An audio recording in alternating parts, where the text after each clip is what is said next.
Proportionnalité, notion de la vitesse.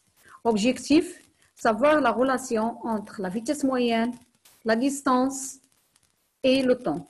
Deuxième objectif, résoudre des problèmes de proportionnalité relatifs aux vitesses. Cherchez ensemble. Le pigeon parcourt 100 km en 2 heures. Donc, combien de kilomètres va-t-il parcourir en 1 heure? On passe de 2 heures à 1 heure en divisant par 2. Donc, je dois diviser 100 par 2. Donc, dans 1 heure, il va parcourir 100 divisé par 2, c'est-à-dire 50 kilomètres. Et dans une demi-heure, donc je passe de 2 à 1,5, c'est-à-dire à 0,5, en divisant 2 par 4. Donc, je dois diviser 100 par 4 et je vais obtenir 25 kilomètres. Je dois passer ici de 1 quart, de 1 à 1 quart en divisant par 4. Donc, je dois diviser 50 par 4, ou bien je dois diviser 100 par 8 et j'obtiens 12,5. Quelle distance parcourt-il le pigeon en 3 quarts d'heure? Donc, dans 1 quart d'heure, il va parcourir 12,5 et dans 3 quarts d'heure, il va parcourir 12,5 fois 3. Ici, dans 1 heure, il va parcourir 50 km. Je peux dire que la vitesse moyenne du pigeon est 50 km par heure.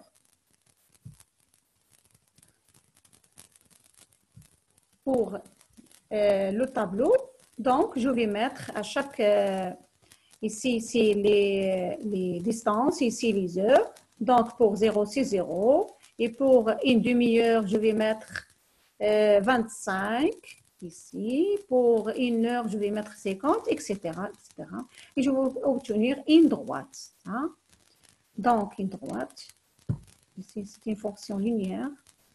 Maintenant, je passe à l'exercice 2. Un chauffeur de poids lourd roule à 90 km par heure. Qu'est-ce que ça veut dire 90 km par heure? C'est-à-dire sa vitesse moyenne. C'est-à-dire dans 1 heure, il va parcourir 90 km. Quelle est la distance parcourt-il? Quelle distance parcourt-il en 1 heure? C'est-à-dire, dans 1 heure, il va parcourir 90 km. Et dans 2 heures, il va parcourir 90 fois 2. Et dans 1 heure et demie, il va parcourir 90 plus 90 divisé par 2, c'est-à-dire 90 plus 45, c'est-à-dire 135 km. Dans 2 heures et demie, il va parcourir 90 fois 2, le tout entre parenthèses, plus le nombre de kilomètres qu'il va parcourir en une demi-heure, c'est-à-dire 45. Donc, il va parcourir 180 plus 45, c'est-à-dire 225. Pour les exercices 2 et 3, vous devez les faire d'une manière individuelle et on va faire la correction ensemble pendant la séance Zoom. Mais moi, je vais expliquer maintenant comment vous devez faire.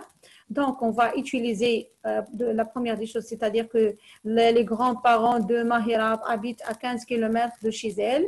Elle met 20 minutes pour aller leur rendre visite en scooter. Quelle est sa vitesse en kilomètres par heure? Donc, avant tout, la vitesse moyenne, c'est en kilomètres par heure. Donc, je dois convertir 20 minutes en heures. Et on va utiliser la règle de 3 qu'on a déjà fait dans la leçon de la proportionnalité. La même chose pour l'exercice 3. Et le temps, c'est 12 minutes. Donc, on va faire une conversion de 12 minutes en heures. Et on va utiliser la règle de 3. Mais bon, lorsqu'un véhicule parcourt 90 km en heure, c'est-à-dire que sa vitesse moyenne est 90 km par heure. Donc, la vitesse moyenne est égale à la distance divisée par le temps. La vitesse moyenne est égale à la distance divisée par le temps. Si elle a fait, par exemple, 350 km en 3 heures, sa vitesse moyenne, c'est 350 divisé par 3. Et on va trouver la vitesse moyenne. Merci pour votre attention et à la séance prochaine, Inch'Allah.